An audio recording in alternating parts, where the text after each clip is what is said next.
Esto es Lecturas que Inspiran y la lectura de hoy está patrocinada por la Escuela de Amor Propio.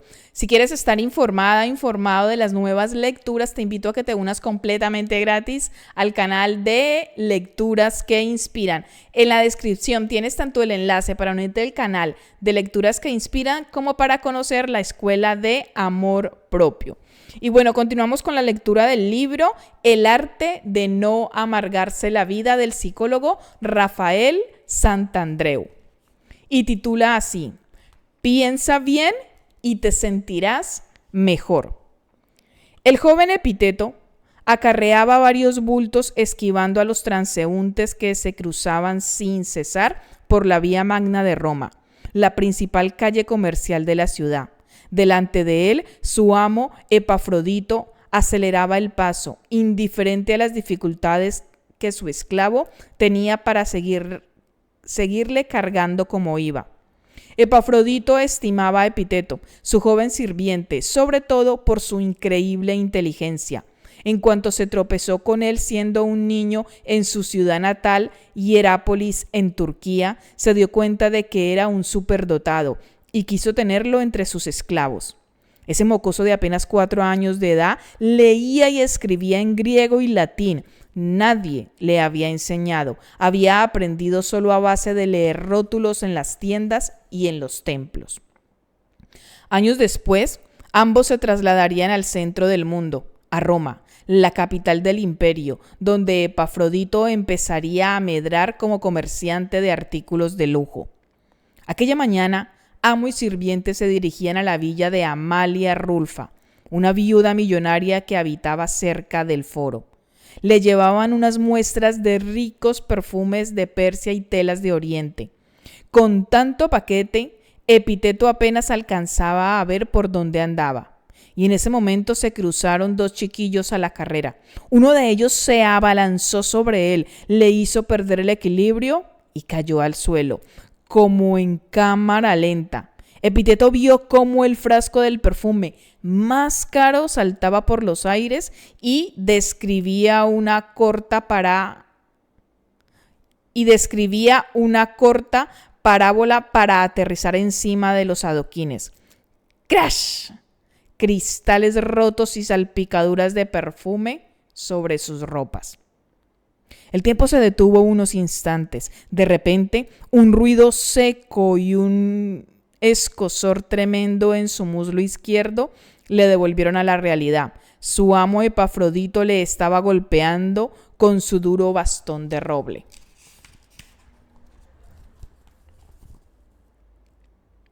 «Toma, bandido, así aprenderás a ser más cuidadoso», le gritaba lleno de cólera mientras le pegaba una y otra vez en la misma pierna. Epafrodito estimaba sinceramente a su sirviente. De hecho, le pagaba una cara educación en una academia de filosofía, pero tenía un legendario carácter irascible e impulsivo. De hecho, el joven Epiteto, como mano derecha, le servía de freno en la mayor parte de sus discusiones con proveedores y clientes, pero cuando su ira se descargaba sobre él, ya no tenía quien le protegiera. De todas formas, en la antigua Roma no era noticia que un amo golpease sádicamente a su esclavo, simplemente era de su propiedad. Sin embargo, aquella mañana sí se formó un corro en torno a los 2 hombres, pero por una razón completamente inusual.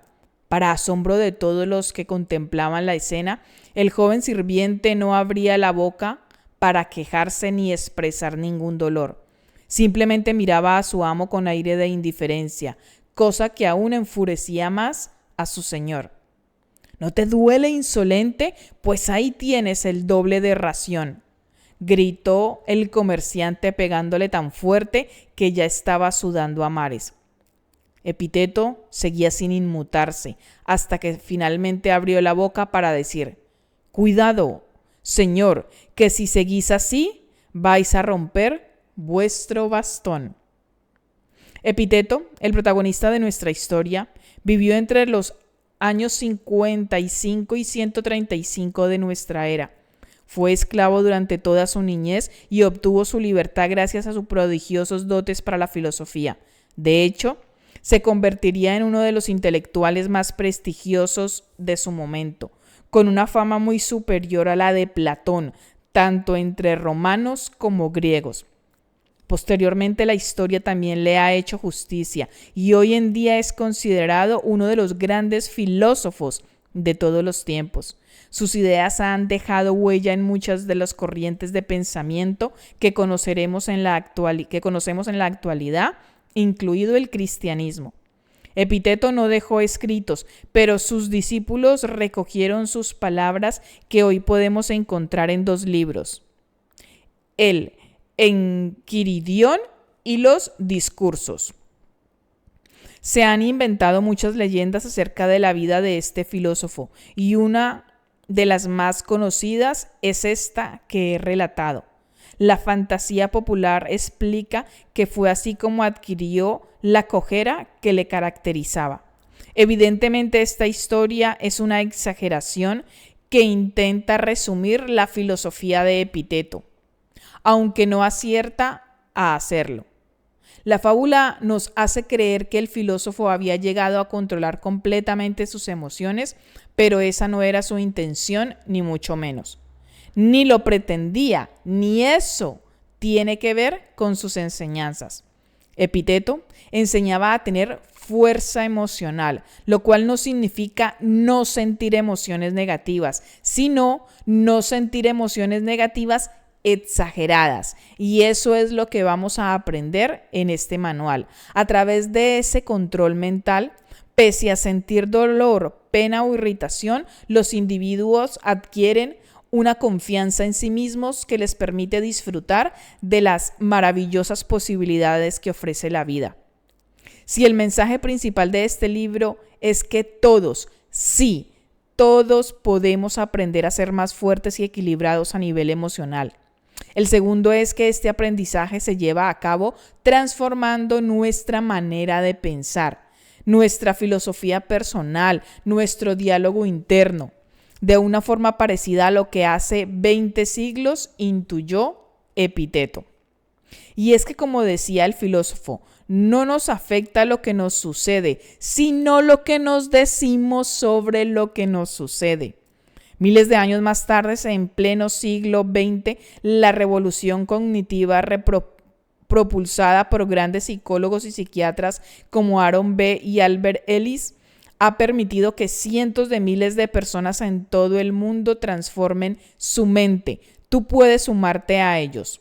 Veámoslo con más detalle. El origen de las emociones.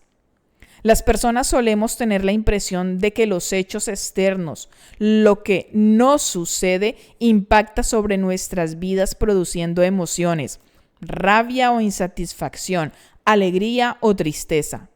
Existiría, según esta idea, una asociación directa entre suceso y emoción. Por ejemplo, si mi esposa me abandona, me sentiré triste. Si alguien me insulta, me sentiré ofendido. Tenemos la percepción de que hay una relación lineal de causa y efecto entre hechos y emociones que podrían seguir el siguiente esquema. Recuadro 1. Hechos externos. Un abandono, la amenaza de despido de mi jefe, el insulto de mi vecino. Recuadro 2. Efectos emocionales, depresión, ansiedad o ira frente a estos hechos. Pues bien, la psicología cognitiva, nuestro método de transformación personal, nos dice que esto no es así. Entre los hechos externos y los efectos emocionales existe una instancia intermedia, los pensamientos. Si yo me deprimo ante el abandono de mi esposa, no es por el hecho en sí, es porque yo me estoy diciendo a mí mismo algo así como: Dios mío, estoy solo, es horrible, voy a ser un desgraciado. Y estas ideas producen en mí la emoción correspondiente, en este caso, miedo, desesperación y depresión. Son las ideas, la interpretación del abandono, mi diálogo interno, lo que me deprimen. No el hecho de que mi mujer se haya marchado. De hecho, habrá personas que frente al abandono de su esposa celebran una fiesta. Por consiguiente, el esquema exacto de nuestro funcionamiento mental sería el siguiente. Recuadro 1. Hechos externos. Un abandono, la amenaza de despido de mi jefe, el insulto de mi vecino. Recuadro 2. Pensamientos negativos. Y viene el recuadro 3. Efectos emocionales, depresión, ansiedad o ira. Esto es exactamente lo que decía Epicteto. No nos afecta lo que nos sucede, sino lo que nos decimos acerca de lo que nos sucede. Y aquí voy a hacer una pequeña pausa y como esta lectura está patrocinada por la Escuela de Amor Propio, en la Escuela de Amor Propio, una de las principales actividades que yo desarrollo allí es el tema de realizar retos, entrenamientos para la reprogramación mental, que está muy directamente relacionado con la psicología cognitiva, ¿vale? Porque lo que hacemos es que a través de diferentes herramientas como la programación neurolingüística, la meditación, el mindfulness, la hipnosis, rituales de metafísica, lo que hacemos es ejercicios concretos para aprender a ser la observadora de esos pensamientos. Cosa que aprendas a resignificar cuáles son los sucesos que te han sucedido o que te suceden y no desencadenen en respuestas poco saludables a nivel emocional. Entonces, te invito a que entres en el enlace que tienes en la descripción y conozcas todos los retos que realizo en la Escuela de Amor Propio, porque literalmente lo que llevamos a la práctica es lo que Rafael Santandreu nos enseña en este libro. Continúo con la lectura. Si analizamos... voy acá. Todos tenemos la impresión de que los hechos se producen de forma automática. Las emociones, y este error es el principal enemigo del crecimiento personal. Por ejemplo, muchas veces decimos frases del estilo, Pepe me pone de los nervios, y aquí ya estamos cometiendo el error del que hablamos. Pepe no me pone de los nervios, soy yo quien se pone de los nervios. Si analizamos detenidamente nuestro proceso mental, veremos que Pepe lleva a cabo determinadas acciones. Se supone que inconvenientes. Y yo me estoy diciendo a mí mismo ideas del estilo, esto es intolerable, no lo puedo soportar.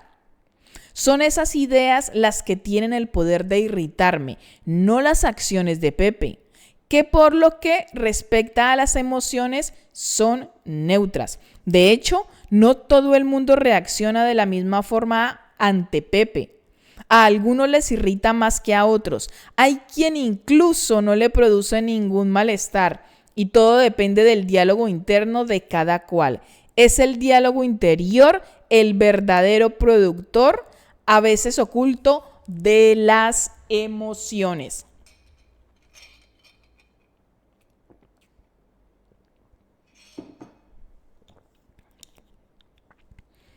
El estudiante suicida.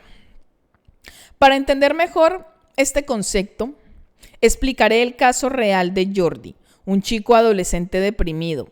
Recuerdo que lo trajo su madre a la consulta, muy angustiada, porque había intentado suicidarse hacía 2 semanas y se había tratado de un intento serio, no una llamada de atención. Jordi se había cortado las muñecas en la bañera mientras sus padres estaban pasando el día fuera. Por casualidad volvieron a casa antes de tiempo y lo encontraron inconsciente. En cuanto lo tuve delante, le pregunté directamente, dime, ¿por qué querías acabar con tu vida? Es que en esta evaluación he suspendido 3 asignaturas en el cole, respondió mientras se tapaba la cara con las manos mirando al vacío. Jordi se sentía fatal. Le invadía un sentimiento de fracaso muy profundo que no le permitía disfrutar de nada. Se levantaba por las noches a cualquier hora con una sensación de angustia en el pecho. Según él mismo describía el problema, era haber suspendido. Pero como veremos a continuación, esa no era la verdadera causa de sus emociones. Estuve hablando con él durante varias sesiones y paso a paso fui descubriendo la auténtica fuente de su malestar, que era su forma peculiar de pensar, el diálogo que habitualmente sostenía consigo mismo. Entiendo, Jordi, has suspendido y eso es un palo, pero me parece que te lo has tomado demasiado a pecho, ¿no? Le dije. Pero déjame que te explique. Lo que tú no sabes es que en mi escuela no te dejan pasar de curso si te quedan más de 2 asignaturas al final del año escolar. Y claro, he pensado que quizás no recupere las 3 suspensiones. Y si eso sucediera, tendría que repetir el curso. ¿Lo entiendes ahora? A mí lo que me da miedo es repetir, respondió irritado. La familia de Jordi era bastante pudiente. Su padre había querido que estudiara en una prestigiosa escuela donde él mismo había cursado estudios. Sus 2 hermanos mayores también iban allí y todos tenían buenos expedientes académicos. Seguí preguntando. Bueno, entiendo que repetir curso sería algo malo para ti, porque ensuciarías el nombre de tu insigne saga escolar. Pero ¿tanto como para suicidarte? A mí me parece un poco exagerado. Vale, pero sabes, hay algo más. Lo que tampoco sabes es que en mi cole no se pueden repetir curso 2 veces. Y he pensado que si repito una vez, igual me vuelve a ir mal y entonces me expulsarían. Si me expulsaran del cole, no lo soportaría. ¡Qué vergüenza! Jordi era un chico muy inteligente y sensible. Tenía una gran fluidez verbal y muy buenas aptitudes para las letras. De hecho, siempre había sacado buenas notas, pero aquel año se le habían atragantado las asignaturas de ciencias. Suspender le había cogido por sorpresa y en la soledad de su habitación había desarrollado esas ideas catastróficas que ahora desgranábamos en la conversación terapéutica. Seguí inquiriendo. De acuerdo, te entiendo, pero aunque te expulsasen del colegio, no veo que eso sea tan trágico como para querer dejar este mundo, ¿no crees? Es que ahí no acaba la cosa. Veo que si me expulsan del colegio es posible que me coja tal trauma que no me saque la secundaria. Entonces no iría a la universidad. ¿Y eso? ¿Qué me dices de eso? Eso sí que sería una desgracia. Tú has ido a la universidad, eres psicólogo, has llegado a ser alguien. Ahora me entiendes, ¿no? Y así seguimos charlando durante toda la hora de visita y me di cuenta de que Jordi había estado pensando en todas las posibles consecuencias negativas que podían suceder tras haber suspendido 3 asignaturas a los 14 años de edad. Incluso en las más remotas posibilidades. Incluso me explicó que en caso de no llegar a la universidad podía acabar marginado en su propia casa. Voy a ser el tonto de la familia, el único sin carrera, dijo. Y para rematar añadió que posiblemente estaría destinado a un empleo aburrido y mal pagado. Temía acabar de reponedor en el supermercado o algo peor. Incluso en un momento de nuestras conversaciones llegó a decir, además, si terminase así seguramente no podía tener novia. Vaya, eso sí me sorprendió. Pero su argumento era que en su barrio de clase alta las chicas no se iban a interesar por un fracasado. Pero todavía había más. Según Jordi, si se daban todas esas circunstancias, ser marginado en su familia y quedarse soltero para siempre estaría destinado a una vida en soledad y eso no lo podría soportar. Increíble, ¿verdad? Pero muy cierto. A partir de un hecho de desencadenante suspender 3 asignaturas, Jordi preveía toda una serie de adversidades futuras que le producían en el presente un gran malestar emocional. Queda claro que su infelicidad venía causada por su cabeza, por su cadena de pensamientos catastrofistas. De hecho, otros muchos chicos de su misma clase no se deprimían en absoluto por suspender 3 o más asignaturas. El responsable de esa diferencia emocional estaba claramente en su diálogo interno. Por supuesto, el trabajo terapéutico con Jordi incluyó revisar cada una de esas ideas exageradas y catastróficas. En pocas semanas había dejado de creer en ellas y encaraba todo el asunto de los estudios de una forma mucho más relajada y efectiva. A modo de anécdota diré que sobre todo Jordi había aprendido esa filosofía tremendista de su madre. Cuando tenía 7 u 8 años, su madre empezó a ejercer una presión ridícula sobre su hijo, con la intención de prevenir que se volviera vago. Cuando regresaban del colegio a casa, ella siempre le preguntaba cómo había ido la escuela, si tenía deberes y demás. Y al terminar con esas preguntas le decía: Jordi, tienes que estudiar mucho, porque si no acabarás como ese mendigo que se pone a la puerta de la iglesia. Si no te espabilas, te espera eso. La vida es así. El hombre, qué animal tan irracional. Efectivamente, los psicólogos cognitivos sabemos que detrás de cada emoción negativa exagerada, sí, siempre existe un pensamiento catastrofista. Las personas que se perturban fácilmente tienen día sí, día también este tipo de pensamientos y se los creen a pie de juntillas. Por el contrario, las personas fuertes huyen de ese diálogo negativo como de la peste. Después de décadas estudiando este tipo de ideas negativas, les hemos puesto un nombre didáctico que las define muy bien. Las llamamos creencias irracionales.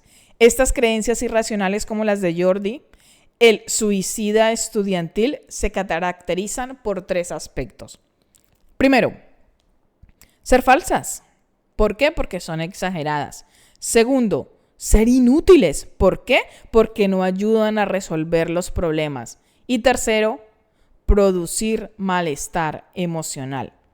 Veamos cómo un poco de detalle estas 3 características.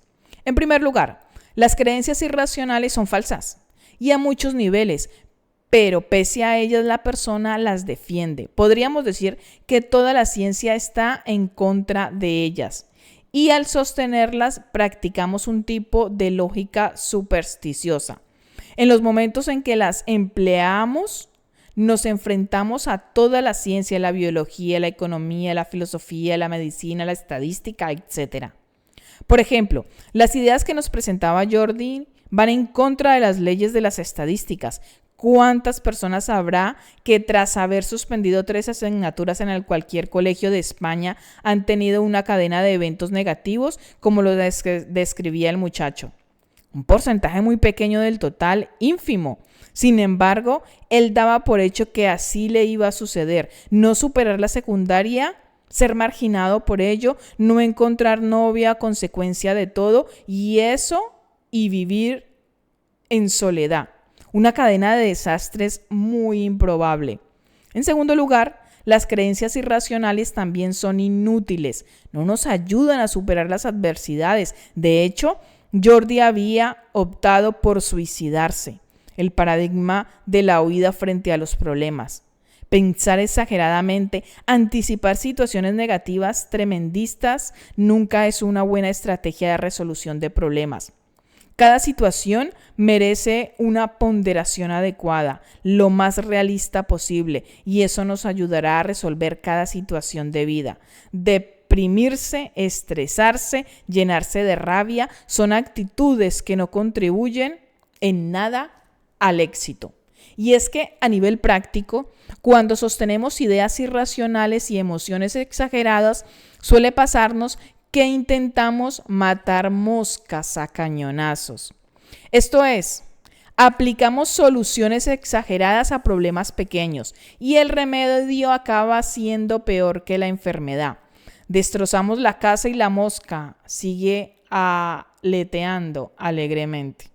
Y por último, las creencias irracionales producen muchos malestares emocionales, gratuitos, absurdos. En los casos extremos, el catastrofismo nos puede llegar a meter en un mundo horroroso que solo cabe en una mente fantasiosa, pero que no existe en la realidad. Hay personas que viven cada semana anticipando tantos desastres que pierden la salud, no solo mental, sino también física. Muchos casos de fibromialgia y dolor crónico se deben a esas estructuras psíquicas que acaban agotando el cuerpo como si éste hubiese estado internado en un campo de concentración nazi.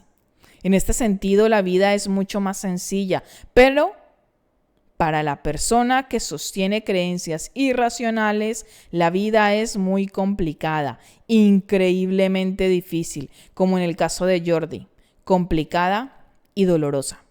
Sin embargo, generalmente la fuerza emocional, el buen diálogo interior se aprende en la infancia, así como Jordi aprendió a terribilizar debido a la influencia de su madre. Las personas más fuertes y sanas obtuvieron la cordura de sus padres. Sin embargo, lo esencial es que en cualquier momento, a cualquier edad, todos podemos cambiar nuestra mentalidad de pensamiento para hacerla más positiva y constructiva. Todos podemos reeducarnos para la calma y la felicidad. Lo veremos a continuación. En este capítulo hemos aprendido 4 aspectos importantes. Primero, las emociones solo son posibles a partir de determinados pensamientos. Segundo, la clave para el cambio está en aprender a pensar de una forma más eficaz. Tercero, la principal distorsión cognitiva consiste en tomarse todo a la tremenda y anticipar desgracias. Cuarto, las creencias irracionales son falsas, inútiles y nos hacen sufrir. Wow, y hasta aquí terminamos la lectura del día de hoy. Y si tú tienes tendencia a tener este tipo de creencias irracionales, estos pensamientos catastrofistas, pues yo te invito a que conozcas los retos, los entrenamientos de la Escuela de Amor Propio, en donde literalmente entrenas tu mente para tener un lenguaje interior, para tener unos pensamientos mucho más amorosos, para sumar creencias potenciadoras y literalmente para transformar tu vida, para que salgas de esos estados de catastrofismo. Y bueno, te hago la invitación a que te unas al club de lectura. En la descripción tienes el enlace para que conozcas el canal y también te invito a que te unas al grupo de WhatsApp de la Escuela de Amor Propio. Si tienes algún comentario que hacer acerca de la lectura de hoy, déjalo aquí debajo y sin más dilación te deseo un feliz instante presente.